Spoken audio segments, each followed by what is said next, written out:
Qu'est-ce qui donne naissance au péché? Nous allons attaquer un gros morceau. Parce que tout le monde ici connaît la définition, la première définition du mot péché et la deuxième. Donc je rappelle, la première définition du mot péché, c'est rater le but. D'accord? Se dévier. Quand on te dit que tu pèches, tu te dévies, tu rates le but, tu rates l'objectif.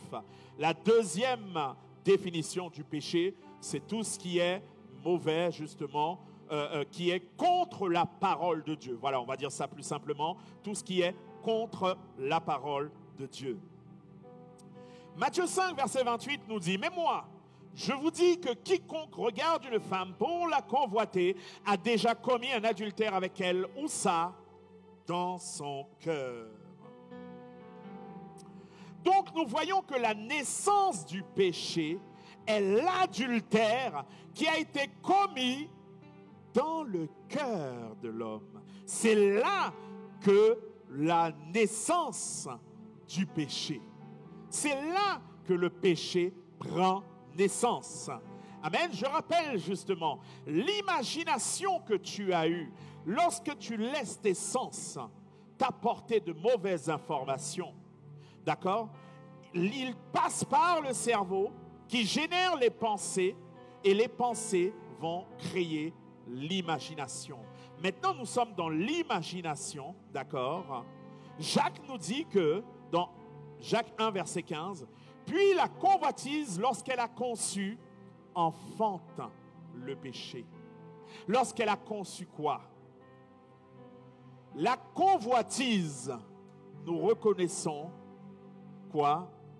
Le sens de la vue, qui est la porte d'entrée du péché. D'accord? Ensuite, lorsqu'elle a conçu, quand il dit conçu, c'est la construction. C'est comme une maison qu'on met une brique, on met une deuxième brique, on met une troisième brique pour former un mur. Amen. Donc c'est exactement ce que la Bible parle de construction. C'est ce qu'on appelle la construction des pensées. Lorsqu'elle a conçu, enfante quoi? L'imagination. Elle enfante le péché. Donc ça veut dire que pour toi qui es un homme marié, pour toi qui es une femme mariée, le simple fait de regarder une femme ou de regarder un homme et de t'imaginer avec cet homme ou de t'imaginer avec cette femme, tu as commis un péché. Le péché prend naissance dans ton cœur. On est toujours là? Donc l'imagination donne naissance au péché en une fraction de seconde. Vous comprenez pourquoi il nous dit de garder notre cœur? Garder notre cœur, c'est ne laisser pas nos sens nous apporter n'importe quoi. Parce que pour pouvoir donner naissance au péché, c'est en une fraction de seconde que cela arrive. Dieu a puni le diable.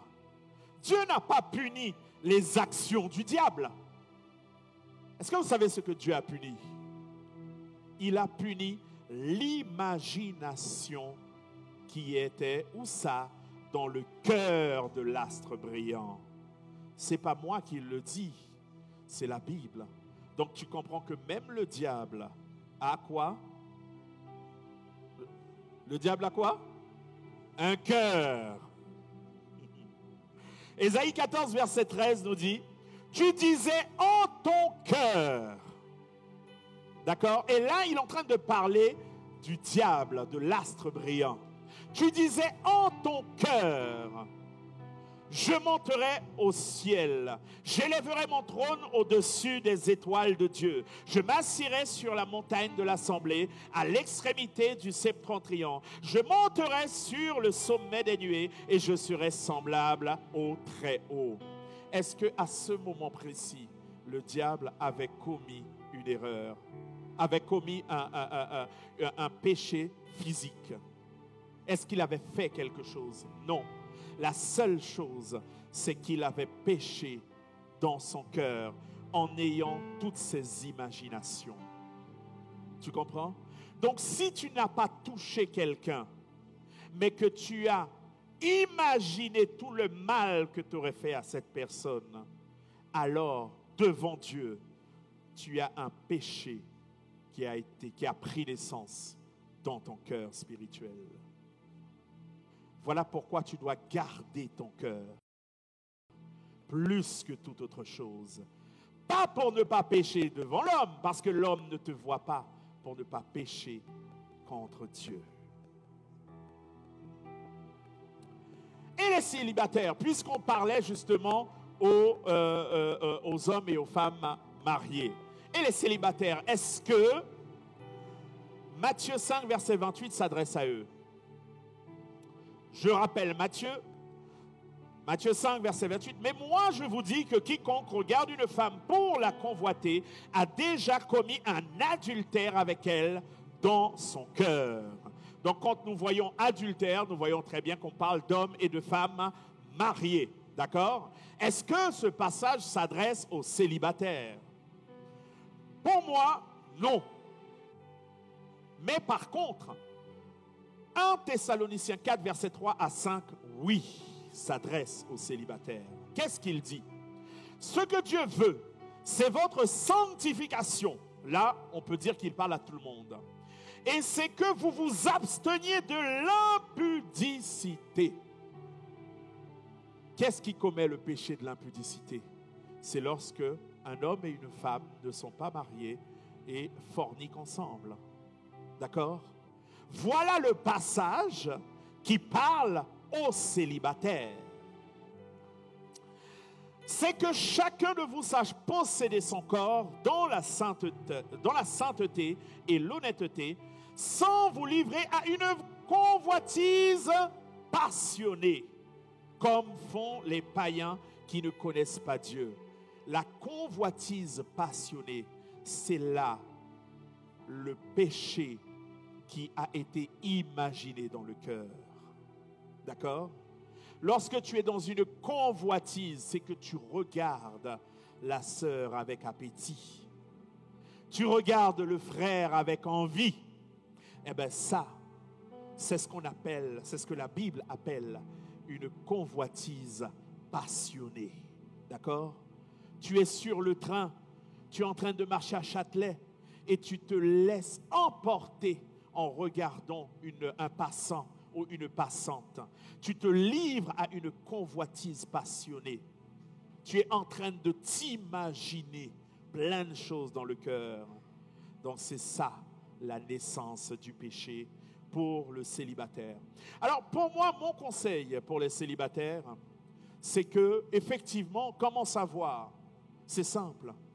Lorsque tu poses tes yeux sur une servante et un serviteur, et je vous le dis, allez chercher des hommes et des femmes qui ont la crainte de Dieu. Ne prenez pas des hommes et des femmes qui vont à l'église ou qui vous ont dit « j'étais chrétien » ou « je suis allé à l'église ». Mais prenez des hommes et des femmes qui ont la crainte de Dieu. D'accord?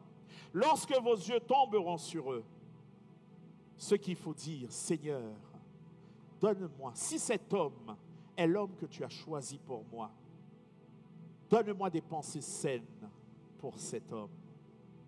Si cette femme est la femme que tu as choisie pour moi, donne-moi des pensées saines vis-à-vis d'elle. Mais si cet homme ou cette femme n'est pas celui que tu as choisi pour moi, efface-le de mes pensées, afin que je ne commette pas cette erreur de m'imaginer avec lui et de commencer à donner naissance au péché dans mon cœur. Amen. Donc ça, c'est mon conseil pour les célibataires. On est toujours là? Secoue quelqu'un. Demande-lui, est-ce que tu es toujours là? Secoue l'autre personne. Demande-lui, est-ce qu'on est là? Est-ce que ça va? Est-ce que ça va? Alléluia. On vous avait promis justement qu'il y aura du lourd, hein?